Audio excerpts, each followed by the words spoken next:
Hi everybody, welcome back. Another technical demo around the Cloud application. In this demo, I'm going to showcase how to deploy lightweight Java application using Wildfly, which is an upstream project on JBoss EAP and running on top of the Azure Kubernetes service.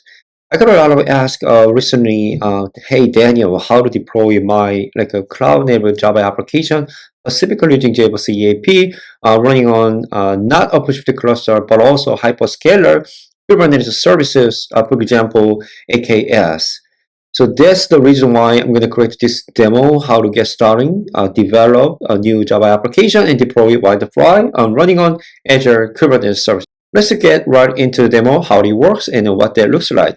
So first of all, here's my sample application EAP on AKS Hello World application. Here's a POM XML. I'm going to use OpenJDK 17 at this moment. And this is a very simple application. It implement a few RESTful API, and as you can see, there are like a Maven dependency and artifact how to packaging workflow here. So default RESTful application expose service as default RESTful API and root path. And with that, I have a few RESTful API. So for example, the Java compilation and then the EAP compilation as well as Kubernetes compilation. So here is the web UI, based on index HTML file. It really showcases some landing page. How to get started, deploy a Wildfly or JBoss EAP application on AKS. So first of all, I'm going to packaging this application with a build in the Maven command line. Maven install package which allows me to make a work file. Before I deploy this application to Kubernetes, I need to verify the application functionality on my local environment, which allows me to run JBoss EAP on my local machine. Today I'm going to use JBoss EAP 7.4. And then as you can see, I just started JBoss EAP. This is your admin console. And then there's no application deployed at this moment. Let me try to add a new WAV file artifact, which is under target directory hello world EAP WAV file. And then you can actually deploy multiple ways to like a Wildfly plugin or copy and deployment artifact, or you can use admin UI. So as you can see, the application deploy, and then this is your context root. And then you can access the context root. Here is your landing page, JBoss EAP on Azure Kubernetes service. This is really not AKS yet, just local environment. Just verify your application capabilities. Okay, so runtime, you can showcase still what kind of Java runtime, like I said, OpenJDK 17, and EAP web server, some standard run configuration, and bunch of the other configuration. And once you deployed, we can show that AKS configuration as well. And there are a few valuable URL links, for example, like a feature of the cloud and how to optimize your application on the cloud. And then not only AKS, but also Azure Red Hat OpenShift like Arrow pricing module and the simulator, things like that.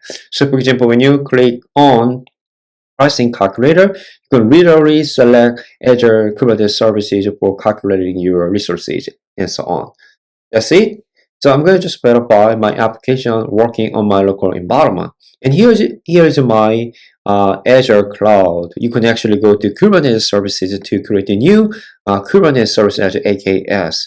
You can create on Kubernetes cluster, and then you could set a bunch of the configuration. You can most likely leave default value except for a Kubernetes cluster name, and then a resource group, and then a number of nodes, things like that. You can most likely leave the default configuration, which is really awesome, to stand up a new Kubernetes cluster on top of the Azure in next less than 10 minutes. So I already created a new cluster on my resource group to save my demo time. So that's just showcase how to select and then configure the configuration here. And then let me go back to I already existing my Daniel O AKS cluster. And I select on, I can see that a bunch of the configuration. This is a Kubernetes 1.25.6 version. And I just only one worker node, which allows me to deploy a new simple Java application running on JBoss EAP. So there's a lot of way to deploy your Java application running on EAP/Wildfly on AKS. But today I'm going to showcase more best practice and a common well-known practice of how to use operator, which is allows not only developer but also platform engineer to easily maintain your application stack and portfolio technology, not only just single deployment. So how do you set up operator lifecycle on your vanilla Kubernetes running on Azure? First of all, I'm going to make sure I log in my application. I actually log in and create a new namespace, which is EAP-AKS. And if you're using VS Code or IntelliJ, you can easily install extension or plugin to connect to your Kubernetes cluster. I already installed Kubernetes extension. I already set up my Daniel or AKS Kubernetes cluster here. I already accessed that. As you can see, I already log in my proper cluster. And then, as you can see, there are a bunch of resources in the manifesto, like a node, workloads, and a pod. I don't have any pod at this moment. I'm going to deploy my application using operator in soon enough. And here's my namespace EAP-AKS, just empty project. So just to make sure I don't have any pod using kubectl. And first of all, I needed to install operator lifecycle manager, which allows me to maintain my operator stack. For example, I'm going to use a Wildfly operator on top of the AKS. Whenever new operator comes up, I don't need to manually upgrade the new operator, like a new version of some kind of security patch. It's automatically upgrade. You can also manually upgrade if you need. This is one of the beauty of operator to maintain your application runtime in the infrastructure stack. I just install operator lifecycle manager using call command line. And then next step, I need to install the actual Wildfly operator, which allows me to create new Wildfly server. So I just use kubectl, and then this is a YAML from Operator Hub. The Wildfly operator already existing in available in Operator Hub is publicly, and now you can see the cluster service version, and then it's literally installed across cluster. That's why you can see the operator namespace and as well as my EAP application namespace as well. So before I deploy this application, I needed to containerize this application. This is my Docker file. I just using basic image Wildfly, and I just copy my existing build WAR file into deployment directory in my Wildfly server, which will be running on AKS. And I expose like some cloud IP address, like a rather local host. Alrighty, and I'm going to try to build this new container image you could Docker build or apartment build. And then I'm using Mac OS today, so that's why I need to set specifically platform format, Linux format, because I'm going to eventually deploy this container image into Kubernetes, which is not allows to run ARM64 operating system format. Okay, so it takes a little bit of time to building and containerizing new application. Once it's done, I'm going to push this container image from my local to quay.io external container registry, which is accessible by public client. Now you can see I have a new version 1.1, the EAP AKS, the hello main. So this is my manifesto to generate and create a new Wildfly server.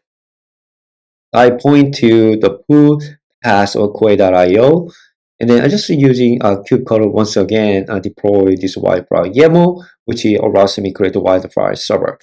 And then as you can see, I actually set a replicate 2, which means a 2 application server. It's a more general like HAA architecture.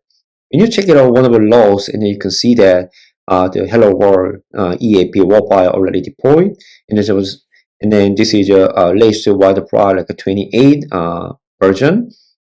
And then one more thing, in order to access this application, so the Kubernetes cluster actually has its own ingress controller based on like some Nginx or any other like a software tool or networking tools. You can also set up your Kubernetes service as a load balancer, which allows you generate external IP address, and then you can actually access that external IP address to access the application. Let me try to edit existing cluster services here. So EAP, AKS Hello World Load Balancer, I'm going to use kubectl, like a kubectl edit services, and needed to change it to exposure port from 8080 to 80. You can actually use 8080, but I'm more prefer to use just 80. And then I'm going to change the service type, which is from cluster IP, which is only available internal cluster. And I'm going to make it available externally like a load balancer. And now you can see a new external IP is just generating right now. And in a few seconds, now I have a more public IP address, which allows me access to my Kubernetes cluster running on Azure directly. So when you go to VS Code and the Kubernetes extension, and then you can see that the now two pod actually running on and using IDE tools. Networking, you can have a services and endpoint and things like that. So whatever you prefer, you can just check it out, your status or cluster or YAML file in your IDE or the kubectl command line. So when I access to a static IP address, external IP address, you can see that the Wildfly like admin UI, and you can go to the root context root, which is your hello world -eap. And then now you can see the same landing page just like as you saw on my local machine. That's it. That's how to actually deploy your JBoss EAP using Wildfly operator from Operator Hub, and then you running on that your lightweight Java application like a RESTful API microservice format, running on Wildfly / JBoss EAP on Azure Kubernetes service. Thanks for watching. Have a good rest of the day.